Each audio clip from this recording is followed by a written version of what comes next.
Muy buenas tardes, amigas y amigos radioescuchas. Bienvenidos y bienvenidas a una nueva edición de Apúntalo, el programa que produce la Asociación Puertorriqueña de Profesores Universitarios, la APU, y que se transmite por esta cadena Radio Universidad de Puerto Rico, WRUO-FM en Mayagüez y WRTU-FM desde el recinto de Río Piedras de la Universidad de Puerto Rico. Les habla el profesor José Raúl Rivera Caballero del Departamento de Humanidades de la Universidad de Puerto Rico en Carolina. Les recuerdo a todas y a todos que este espacio radial está disponible para la presentación de sus libros, congresos o actividades que sean de interés para la comunidad universitaria o para el pueblo de Puerto Rico.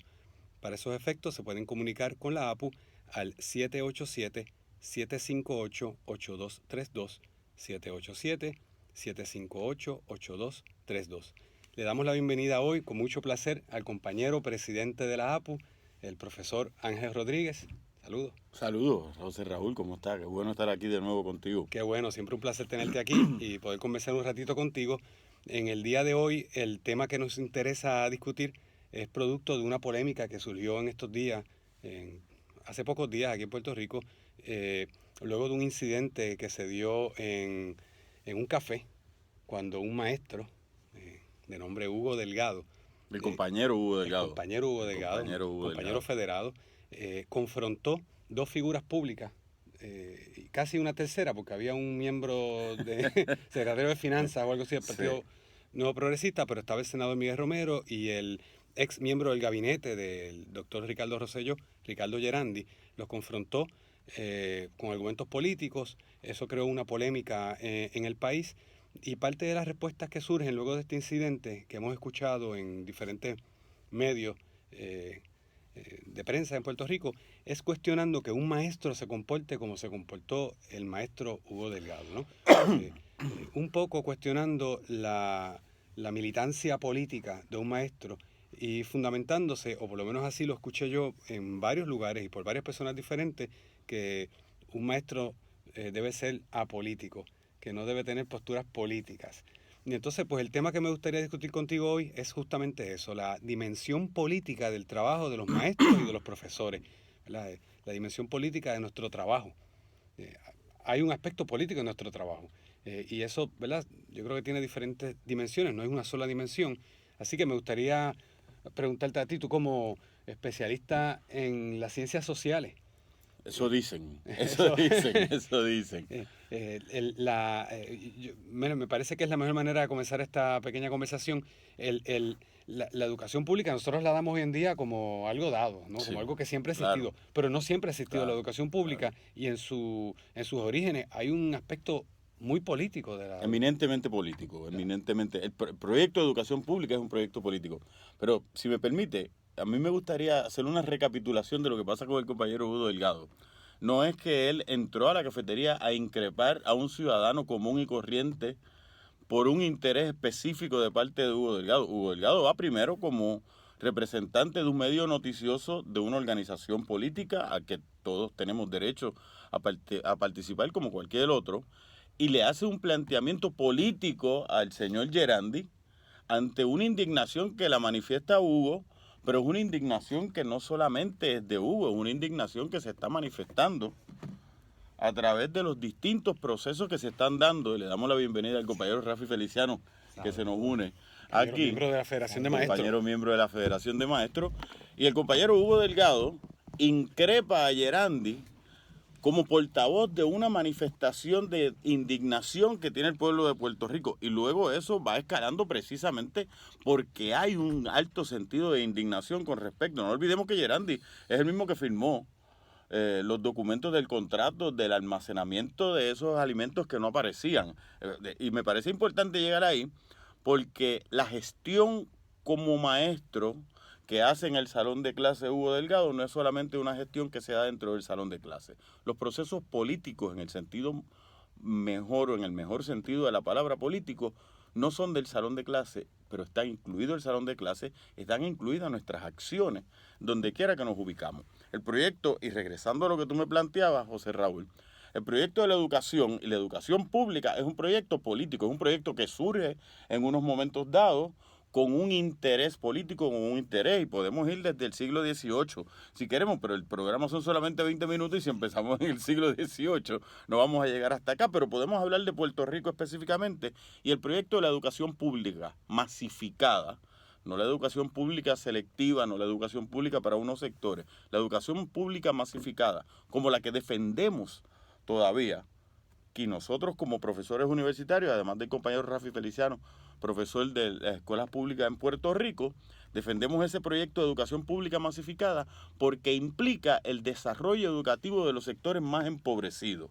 Desde esa perspectiva, nuestra propia acción de ser maestros, de ser profesores, de ser educadores, de trabajar con respecto a lo que está pasando en términos del intelecto popular, es un proceso político. Ese proceso político, el compañero Hugo Delgado, y digo Hugo Delgado porque es un ejemplo que es el que nos trae a la palestra pública en este momento, se manifiesta tanto en el salón de clase como en sus acciones. Lo que el compañero está planteando, o lo que planteó cuando increpa a Gerandi, es el mismo interés que tiene en el salón de clase, una sociedad más justa, una sociedad más democrática, una sociedad donde los sectores más pobres puedan echar hacia adelante de mejores maneras, tanto con su enseñanza en el salón de clase como con su acción política.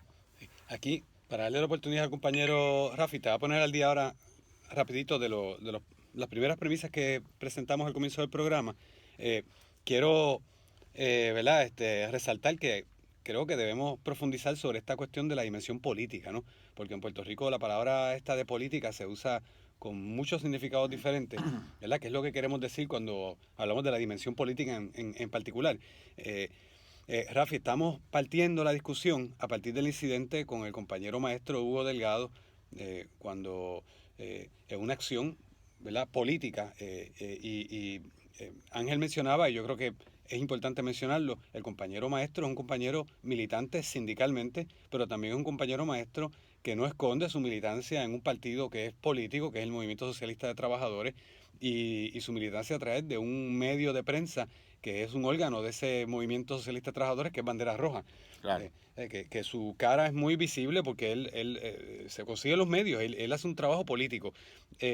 La crítica era que eso chocaba con su tarea de maestro. Entonces, eso es lo que motiva nuestra discusión, que se opone tú ser un militante aquí político, que insisto, que tenemos que definirlo un poquito mejor quizás, o incluso sindical, que se opone a ese modelo que algunos quisieron, y así lo escuché yo en otros medios de comunicación, que querían imponer este modelo del maestro apolítico, el maestro que no se mete en ciertos temas, que no habla de ciertos temas, que esconde, ¿verdad? Incluso su postura o su visión de mundo sobre ciertos temas. ¿Qué tú crees de esto, Rafi?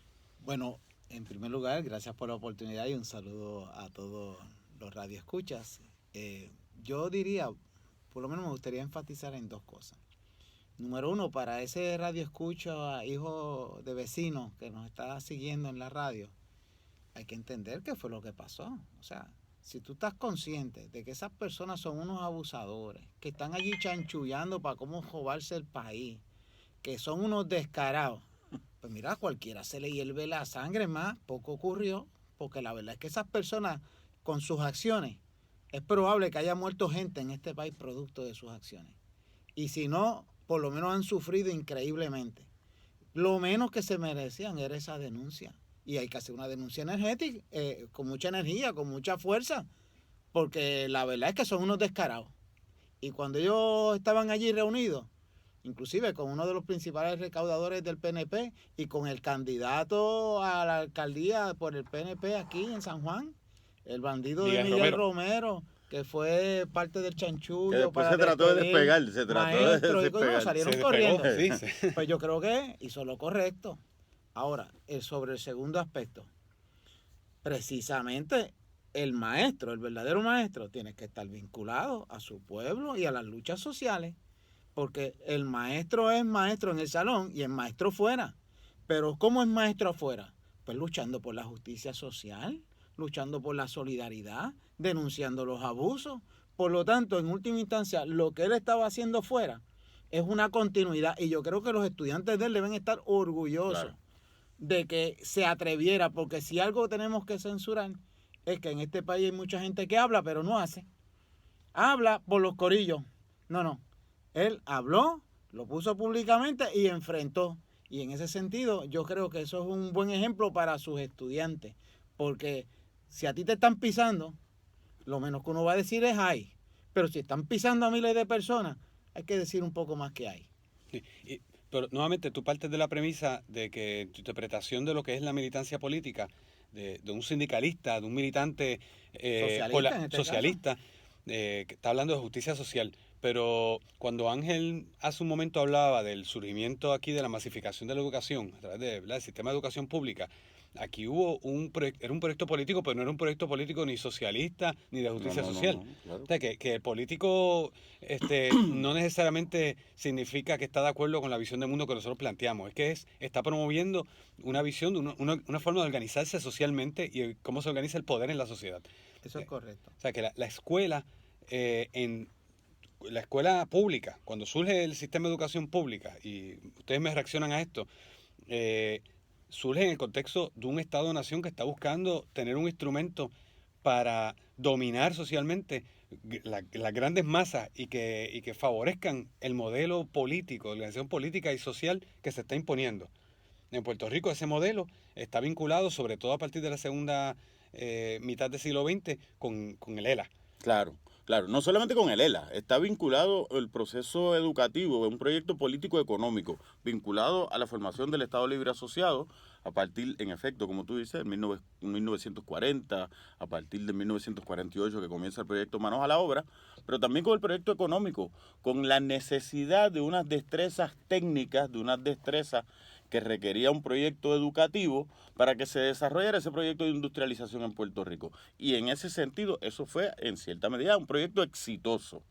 Claro, que como cualquier proyecto exitoso, los proyectos comienzan siendo exitosos desde esa perspectiva, que conste que eso es a lo que me refiero, pero también los proyectos se agotan y los procesos continúan y el proyecto educativo se va reevaluando y el proyecto educativo se está viendo de otras maneras. Ya vemos una gente que trabaja dentro del proyecto educativo que fue de alguna manera en un momento particular y que entendemos que se debe modificar y que trabajamos no para ya ese proyecto de industrialización que se da en el 1948, sino como un mecanismo de modificación social, un mecanismo de cambio social, como lo fue en aquel momento, porque era para cambiar lo que estaba en el país. No es necesariamente de la manera que yo lo quiero, pero sí un proyecto de cambio. Lo que quiere decir que, en efecto, los proyectos educativos siempre responden a unos proyectos políticos, responden a unos proyectos económicos, y como parte del proceso uno se integra y lo trabaja de distintas maneras. A mí me parece que es importante, retomando lo que hablábamos del compañero Hugo Delgado, que ese proyecto que impulsa Hugo Delgado, ese proyecto educativo como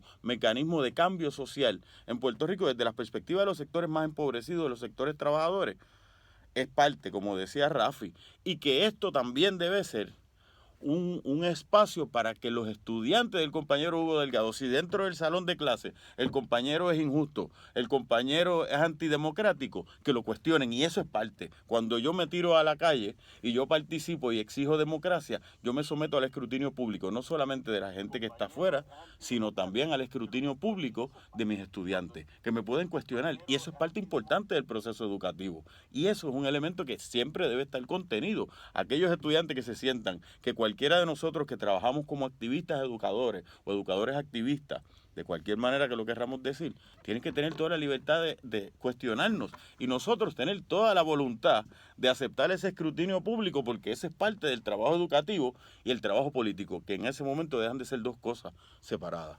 Fíjate, Rafi, vamos a una breve pausa y regresamos contigo inmediatamente. No se vayan. Amigas y amigos, regresamos aquí a nuestro programa Apúntalo. En el día de hoy conversando con Rafael Feliciano de la Federación de Maestros y el compañero Ángel Rodríguez, presidente de la APU, sobre la dimensión política del trabajo del maestro y del profesor. Rafi, tú estabas diciéndonos algo. Pues fíjate, básicamente es bien importante que sobre todo las generaciones más jóvenes pues comprendan que el proyecto educativo en Puerto Rico a principios del siglo XX era un proyecto de dominación cultural y político. Después de la invasión norteamericana del 1898, se monta ese proyecto. Y el mejor ejemplo de eso es que pretendían que fuera todo en inglés, porque el objetivo era destruir nuestra cultura para imponernos otra cultura, en este caso la del país invasor, que era Estados Unidos. Ciertamente se inicia así. pero los seres humanos tenemos la capacidad de resistir. Y por un lado, ellos pretendían como gobierno hacer esa imposición, pero por el otro lado comienzan los procesos de resistencia. Ahí los maestros juegan un rol fundamental, tanto así que las luchas magisteriales llevaron a que la enseñanza pasara a ser en español y otras luchas siguientes llevaron a la reafirmación nacional. Son luchas políticas, lo que tú estás describiendo. Son luchas políticas. Militancia política de los maestros. Eso es así. Y todavía tenemos la vergüenza de que en este país, en nuestras escuelas públicas, no se enseña la bandera de Puerto Rico.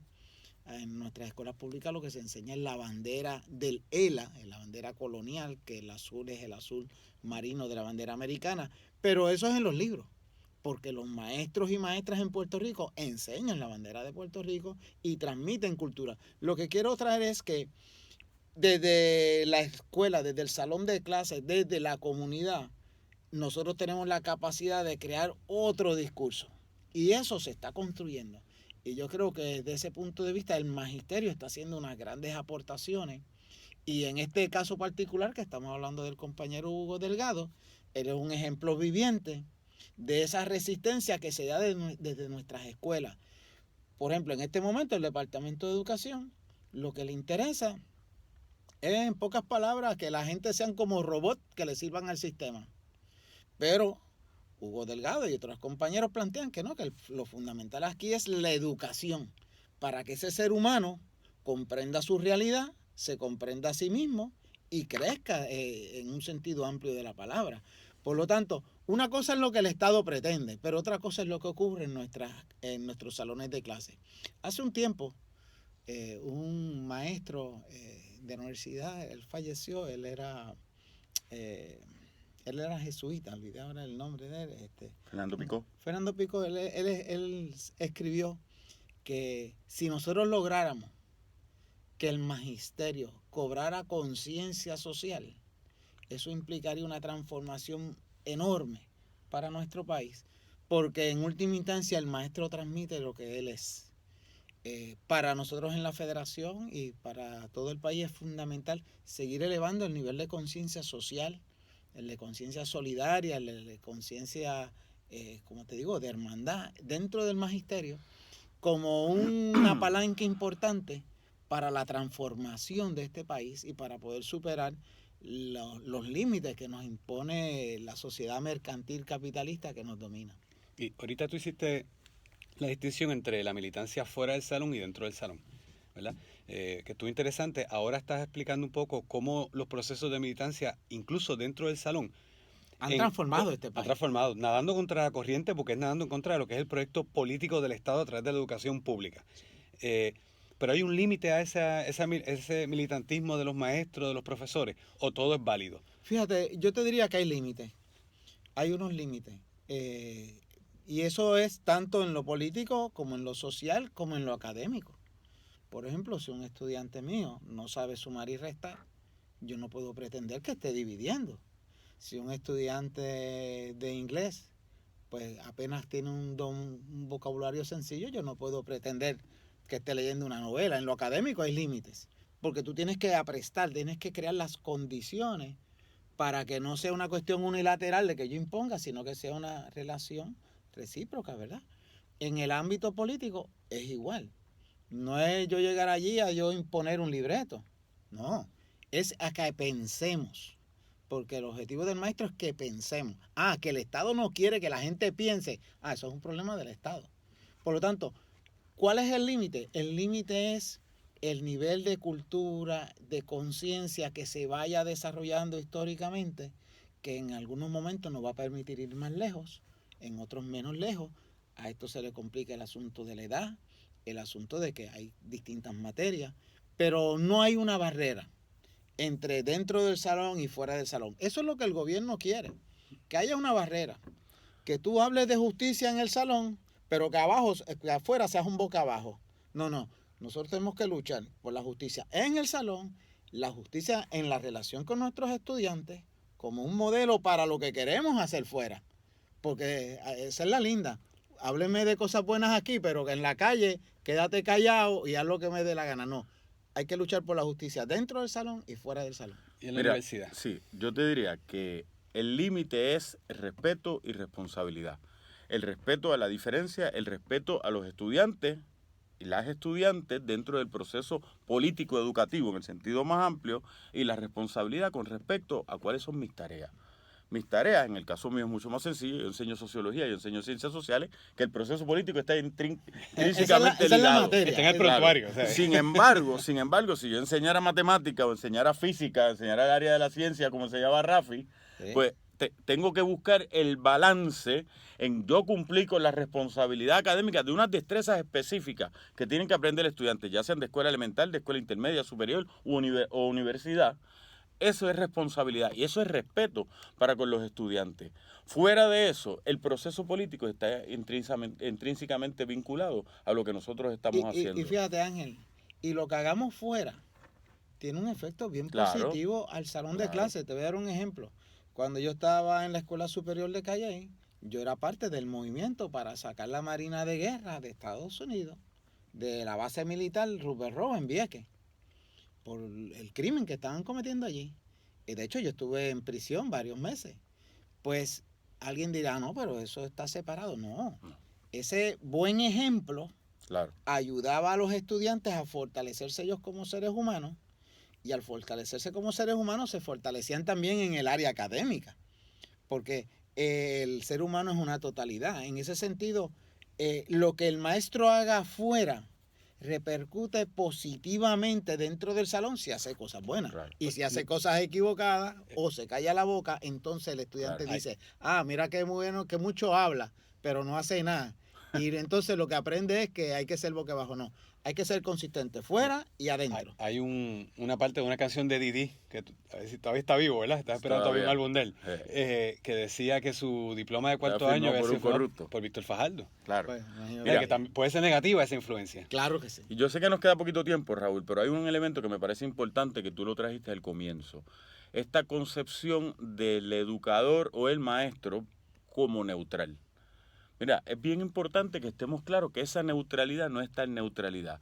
Si yo crezco dentro de un orden donde los hombres mandan por el machismo y yo no digo nada, yo no estoy siendo neutral. Yo estoy manteniendo eso. Si yo crezco dentro de un orden donde los negros estamos en una posición de desventaja constante porque existe el racismo y no digo nada, no estoy siendo neutral. ¿Cómplice? Estoy siendo cómplice. Así que esa posición de neutralidad es muy conveniente para unos sectores económicos dominantes, para unos sectores políticos dominantes, porque no cuestiona cómo está la situación en el momento, mantiene el status quo. Es responsabilidad del maestro desde mi perspectiva política, y no implica ningún partido político, sino mi concepción política, que podamos ver, que podamos entender y que podamos trabajar junto a nuestros estudiantes y nuestras estudiantes cómo nos afectan todas estas situaciones y modificar estas situaciones. No solamente entender la realidad, sino cómo transformamos esa realidad. Fíjate, Raúl, y yo sé que el tiempo va corriendo y para mí es fundamental hacerlo. Y esto está muy ligado a la Universidad de Puerto Rico. Claro. En este momento hay un ataque brutal de parte del gobierno y del sistema en contra de la Universidad de Puerto Rico. Y yo creo que Radio Escucha tiene que tener presente lo siguiente. Si hay un elemento que ha contribuido a la transformación de Puerto Rico en un sentido positivo, es la Universidad de Puerto Rico. Porque de dónde salieron los ingenieros, de dónde salieron los maestros, de dónde salieron todo un cuerpo de técnicos, el desarrollo cultural. O sea, la Universidad de Puerto Rico ha sido un centro de desarrollo cultural fundamental. La historia de Puerto Rico sería otra si la Universidad de Puerto Rico no existiera o no hubiese existido. Pero en este momento está bajo ataque. Y está bajo ataque, cortando los presupuestos, mientras a las universidades privadas y a otra gente le dan dinero, aquí le cortan. Porque la Universidad de Puerto Rico siempre ha promovido el que la gente tiene que pensar. Y particularmente el recinto de Río Piedra ha sido un ejemplo en esa dirección. Y no quiero que pase el programa sin plantear que es necesario que el pueblo de Puerto Rico cierre filas con la Universidad de Puerto Rico. Aquí hay que preservar este presupuesto. Esta es la Universidad del Pueblo, esta es la Universidad de los Hijos de los Trabajadores y tenemos que garantizar que eso siga siendo así. Ahora mismo el ataque es grande, pero de nuevo, no separemos las cosas. El ataque es grande porque la aportación de la UPR es grande. Claro. y le toca a cada cual desde la calle defender a su institución. Y no meramente con palabras, si hay que hacerlo como lo hizo Hugo, también, y si hay que ir más lejos, también, porque no podemos dejar que nos quiten algo que hemos construido con tanto sacrificio por muchas generaciones. Yo te agradezco esas palabras enormemente, Rafi, porque son palabras de una gran conciencia y sobre todo una gran solidaridad, ¿verdad? Tienen un peso para mí especial cuando viene de ti, porque si lo decimos nosotros puede ser nuestro discurso, ¿no? Pero que implica que aquí hay unos grandes sectores de esta sociedad que reconocen esta labor de la Universidad de Puerto Rico, la importancia de la Universidad de Puerto Rico, que ha sido la institución que más duramente ha sido golpeada en cuanto a reducción de presupuesto. Sí. Es tan desproporcional que no queda otra forma de interpretarlo que no sea que están tratando no de hacerla desaparecer, de domesticarla, Claro. de que no sea una máquina de crear gente que piensa. Hacerla neutral. Hacerla neutral. Hacerla neutral. Así que con esto yo creo que tenemos que haber terminado el programa. Nos indica que ya como se acaba 3 el tiempo. programas adicionales. Sí, vamos a darle seguimiento a esta conversación. Podemos crear una especie de panel en algún momento dado, quizás para darle seguimiento a este tema y cómo se va expresando, ¿verdad? En el día a día en Puerto Rico.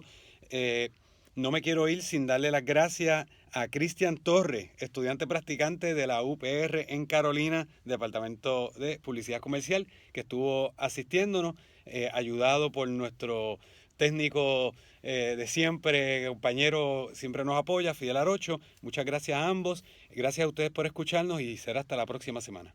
Gracias.